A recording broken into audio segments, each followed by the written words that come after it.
தென்காசி மாவட்டம் வாகை குளத்தில் சூறைக்காற்று வீசியதால் வீட்டின் மேற்கூரை தூக்கி வீசப்பட்டுள்ளதை அண்மை செய்தியாக பார்த்துக் கொண்டிருக்கிறோம்.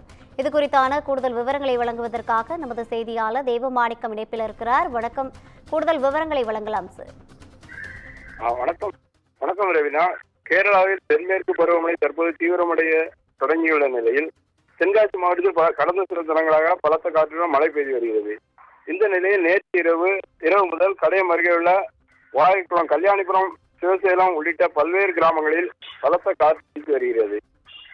அப்போது வாகைக்குளத்தை சேர்ந்த பாண்டித்துறை என்பவரது வீட்டில் நல்ல இரவு வீசிய காற்றில் வீட்டின் கூரை பெயர்ந்து அருகில் உள்ள ஊராட்சி ஒன்றிய பள்ளியில் விழுந்துள்ளது.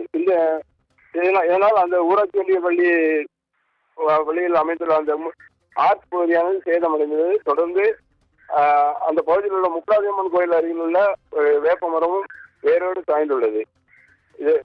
இதனால் அந்த பகுதியில் அந்த சேதமடைந்த வீட்டிற்கு நிவாரண உதவி வழங்க அந்த சம்பந்தப்பட்ட பாதிக்கப்பட்ட மக்கள் கோரிக்கை விடுத்துள்ளனர்.